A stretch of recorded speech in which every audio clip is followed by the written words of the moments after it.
Hey friends, it's Missy again. Thanks so much for stopping in today. I have a new layout to share for Pinkfresh Studio, and I've got a couple things already picked out here from the Happy Blooms collection that I'm going to try to use. I think this color scheme is really pretty, pink, blue, and green, and I'm going to use a black and white photo of me and my oldest daughter from a few years ago. And I'm also going to incorporate one of the Pinkfresh Studio cut files. This one is called Thistle Bloom. And I'm going to make sure that I link everything down below, so if you want to get your hands on any of this, you can click on it and it will take you there. So I wanted to try something a little bit different today and not use cardstock as a background. I'm going to use both of these pattern papers as my background, and these papers are from Happy Blooms, and they're called Together and Cottage. And I wanted the white one with these little leafy floral diamond shapes to be the primary paper, with a little bit of that pink plaid kind of peeking up in the upper left hand corner. So I just sort of tore a chunk off, and I'm going to glue these together to make one background. Now I am going to do some mixed media, and this is something that I like to do on pattern paper backgrounds, and that is use white gesso to kind of fade out a little bit of the pattern. You're still going to definitely be able to see it, but it's just going to soften it up, make it a little bit hazy, and kind of give me a little bit more white space to let the photo and all the embellishments kind of stand out, because sometimes if you use a pattern paper background, things can get a little bit busy because there's so much going on. So in this case, I'm going to use the white gesso to kind of soften up the area where most of the mixed media is going to go, and then where the photo is going to go. And then mainly around the edges, I left it alone, so you can definitely see that pattern a little bit bolder. So I think the photo is going to go right there where it kind of overlaps the torn edge. So it's going to be a little bit on both of the papers. And I thought I would do a little bit of the same technique here, just around where the photo is going to go, with more white gesso, just to kind of fade out some of the pink. And all this really does is just allows the photo to stand out against the patterns and against the colors. And that's why I printed this photo in black and white, because it had some awkward colors and they didn't really go with this particular collection, and so I just made it black and white, and so it would really stand out.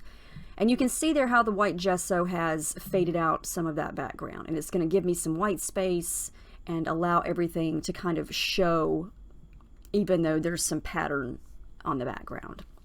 I'm going to start to play around with everything before I do any mixed media, because I want to see what I want to layer in and what colors are going to go where. Not quite sure yet, so I want to determine that before I start to add the color to the background, because when I first started with this color scheme, I was pulled to that green color, and I'm never pulled to green. Green is never my go-to color, but for some reason I don't know, I kept seeing that grassy green color, and I thought I want to use that on a background. So I was thinking, I'm going to use green watercolor. Who am I? So I wanted to make 100% sure of that. So I wanted to start doing this process first, just to see if the green was a good idea or if I needed to go with blue. Since I've got that big pink chunk in the upper left hand corner, I feel like there's plenty of pink going on, so I don't want to do a big area of pink watercolor. So I want to either use the blue or the green, and at this point I just wasn't sure yet. I'm just trying to incorporate anything that's green, blue, or pink. I love those butterflies, those little strawberries, so cute. So I pulled out my lovely Kuretake set of watercolors that I've had for years. I mean years. I am going to incorporate a little bit of the Pinkfresh Studio liquid watercolor, but they are almost all sold out. And in case you didn't know, Pinkfresh Studio is discontinuing their liquid watercolors. And the last time I checked, there were only 4 colors left. They're all $3, which is half off. So I wanted to make sure I got the colors that I wanted on this layout. So I pulled out my little watercolor palette here, and we're just going to start to do some packaging technique here. So I thought I would start with a little bit of green and blue mixed together. So yeah, I'm just going to flip the plastic over and start to smush it down just to get a base going, and see how this is going to look. I think that everything that's pink, like those little strawberries, are really going to stand out against this background since it's such a contrasting color. So yeah, I just wanted to start here and see where it takes me. I'm going to also just apply the color directly to the paper using a brush, adding water. Now, this technique, if you're unfamiliar with mixed media or the gesso or what the gesso does, the gesso that I put on first, that white stuff, it basically is a primer. It sort of creates a barrier between the paper and all this liquid that I'm adding, and it allows the color to kind of stay wet for a little bit. It doesn't immediately dry and soak right through the paper. If you were to try this technique just on this pattern paper plain, it would immediately start to soak through the paper and it would look exactly as it is. Do you see how I'm able to kind of move the color around and dab it up and blend it? That's because of the gesso. So that is why I use gesso so frequently, is because it just allows you to do so much. And if you make a mistake and you think, I don't like the way that looks, you have time to dab it up and get rid of it, you know? So that's all I'm doing here, is I'm playing with some blues and greens with my brushes and just moving the color around and seeing how it looks. Like I said, I wanted some of that blue color, I wanted some of the green, and we're gonna see how this looks. At this point, I'm liking how it's looking. And you know, a lot of times people will ask, well, if you're gonna use pattern paper for the background, why do you cover it all up with the gesso? And in this case, I feel like you can still most definitely see the pattern on that paper. It's not completely covered up. Now the part where the watercolor is, yeah, it's pretty much covered up, but I did that on purpose, you know. I feel like that's sort of creating a little bit of a solid space where this blue watercolor is. It's coming across as a solid color. There's no pattern on it, and so it's going to enhance the photo and make it stand out a little bit more. I hope that makes sense, you know. And you could totally create this same layout with this collection and omit the mixed media altogether. You know, it's just a passion of mine. I love doing mixed media, and it just, I don't know, I like making it my own, and I feel like mixed media allows you to do that, you know. But you could do the same exact layout and just leave the mixed media out and it would still work, I think. So I just kept playing with it. I let it dry. It's almost dry, and I love how this is looking. I love that you can see the blue and you can see the green, and I'm glad I went with blue mostly, with just a little bit of green added in at this point.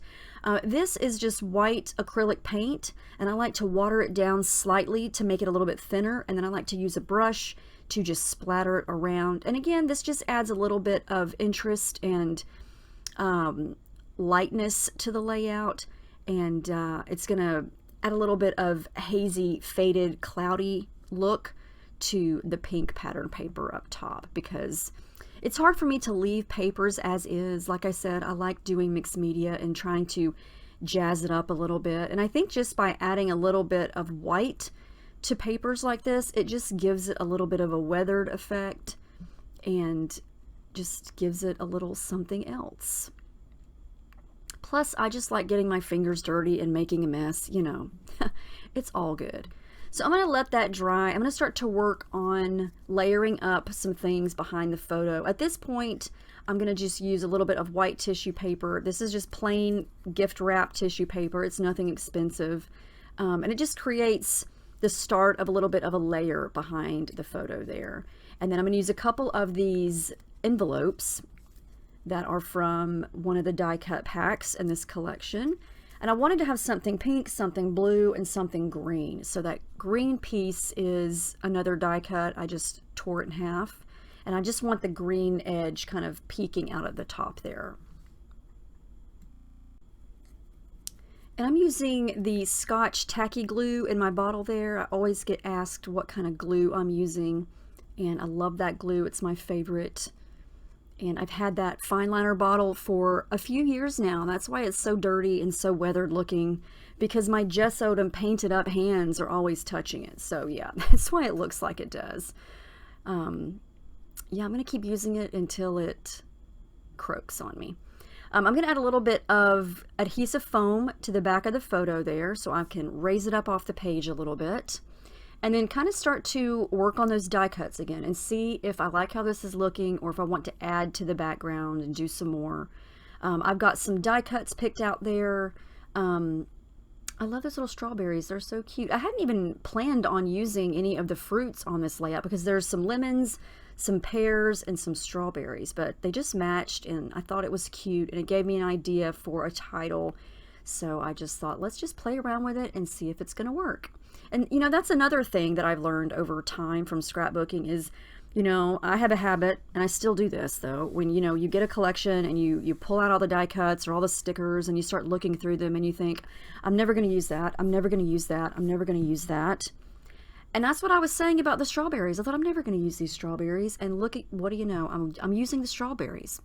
So never discount anything that you see in a collection, because there could be a chance where you will use it even though you said you wouldn't, because you know, it may match. You may have a picture where it goes perfectly with your theme. Yeah, you know, in this case I started pulling everything out because I was looking for things in a specific color, and then lo and behold, I like how it looked, so we're gonna go with it. So yeah, never say never. So what I thought I would do now is add a little bit more pink to the pink part, because if you see that one die cut, that's the phrase little banner piece, it's more of like a brighter pink color, and I like that pop of that pink that it added against the other two shades of pink. And so I thought, well, let me add a little bit of that up to the top here to kind of pull a little bit of that pink up to this area. And I'm able to kind of do a little bit of blending like I did before, because I did smudge a little bit of gesso there. And this is just going to be very subtle, nothing too crazy, but just to add a little bit of depth to this pink paper and to kind of help bring that pink to that part of the page. Because I feel like if I'm going to use one item of one color, I need to have something else of that color in at least one or two more places somewhere on the layout, just to kind of help it all come together. You know, that's not something that you have to do. It's just something I like to do. One thing or another thing, since I'm talking about things I've learned, is that there are no rules in scrapbooking. You can do whatever you want.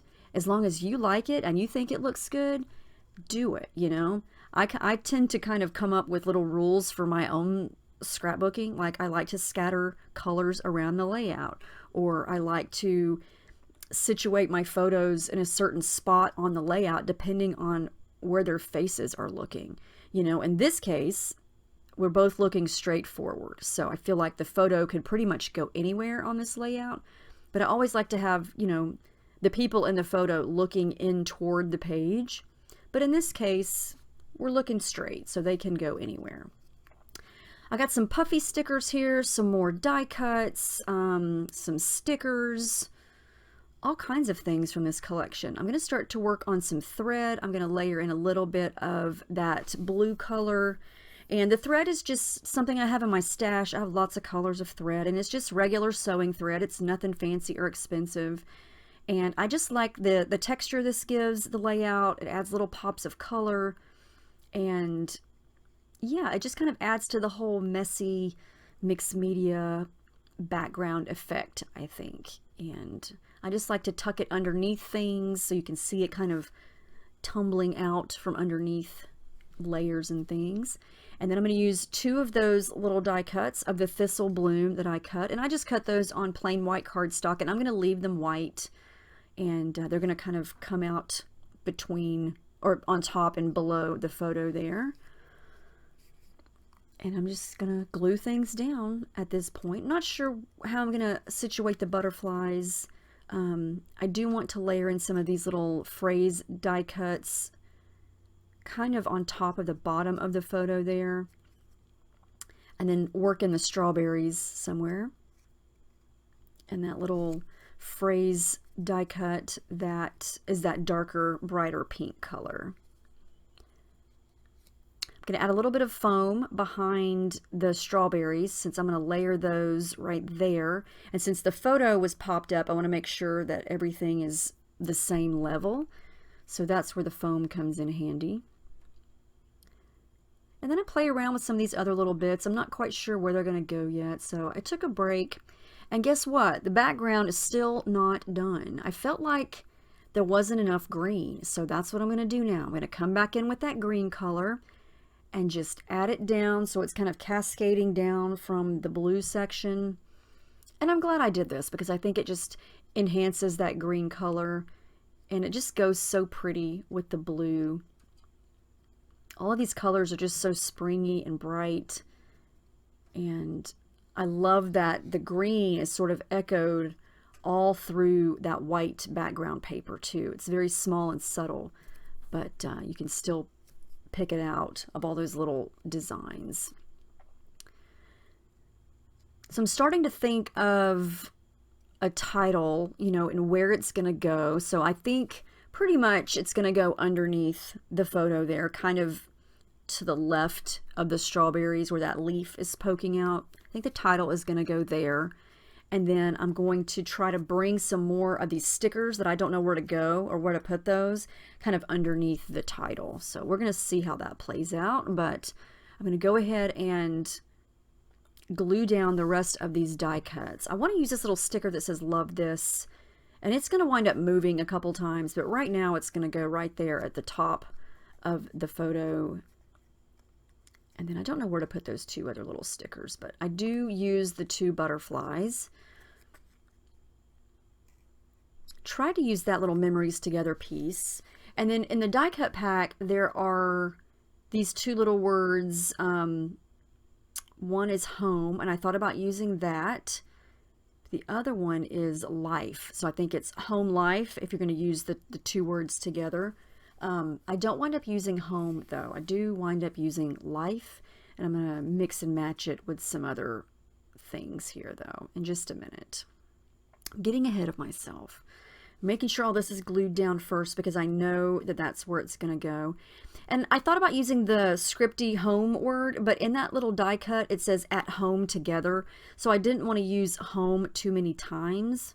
I did find another strawberry. It's a tiny one from the stickers, so I'm going to cut that out, add it to the little cluster of strawberries there, and then come back in with some thread. And I came back in with the pink color just to kind of add a little bit of that color underneath that die cut area where the leaf is sticking out.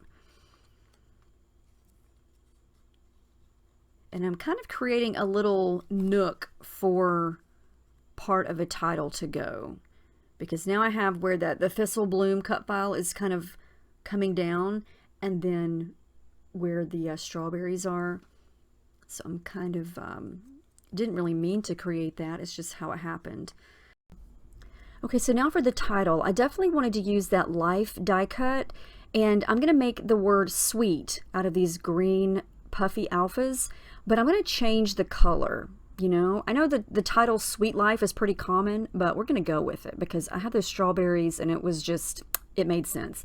Now this is how you can alter the color. Just dab a little bit of white gesso on top of these letters. Now let it dry and then do a couple of coats, and then you just paint over it. I did the same technique on my previous layout for Pinkfresh Studio and it worked so well, and I thought I'm going to do it again. I wanted it to be more of that grassy green color instead of the darker green, and then have a little bit of the blue mixed in. So I'm going to kind of create, I guess you could call it an ombre effect with the blue and the green, and just paint these letters, and it turned out so nice.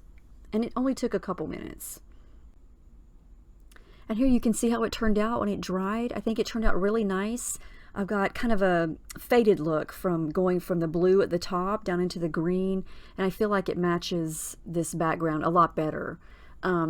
And then I wanted to bring a little bit of that bolder, brighter pink into this life die cut. So I'm just going to dab a little bit of that pink watercolor onto these letters here. I didn't use any gesso or anything because I'm not doing too much. I'm just barely dabbing it on there just to kind of liven up the pink, to kind of add a couple of different shades of that and to kind of bring that color down into the title area.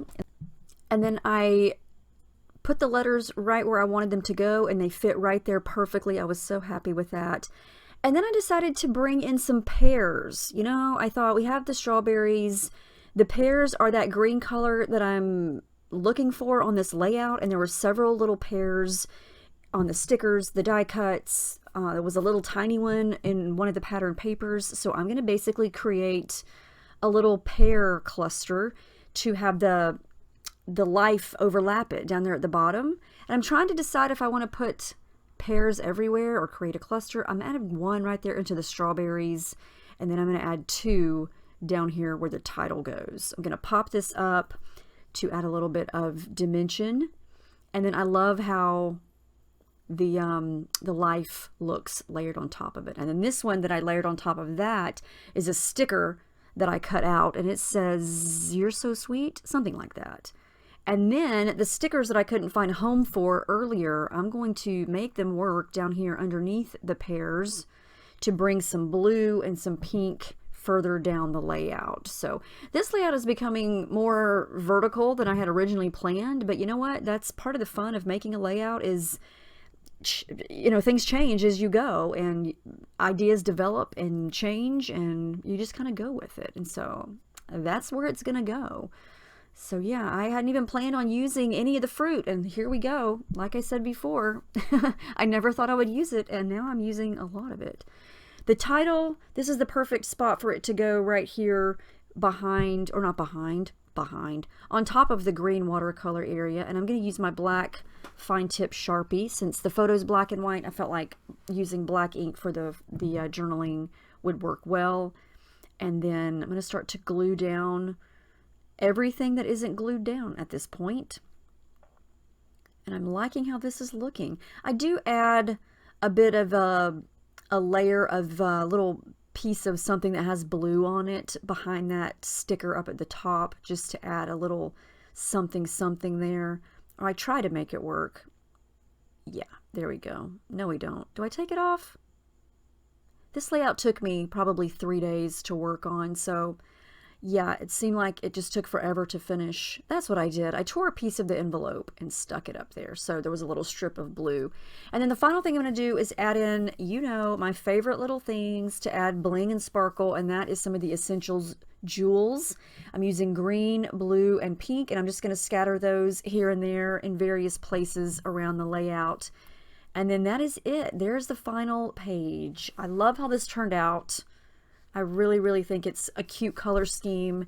And I was so excited to use things that I didn't think I would use. The strawberries and the pears. It worked with the color scheme. And you can see all the little, the jewels there and how sparkly and shimmery they are. The jewels kind of change color based on what's around them and the light, the way the light hits them. They are so sparkly and shimmery, and I love those. I use those on so many layouts. But I took tons of close-ups here so you can see all the details and all the textures and the stickers, the die cuts, the watercolor, all of the things. But yeah, I hope this gave you some ideas to try, or, you know, spark something to help you get your next layout started. Let me know if you have any questions. I'm going to link everything that is available in the Pinkfresh Studio store down below so you can get your hands on any of it. And I want to say thank you again for watching, and I'll see you guys in my next video. I hope you have a great week.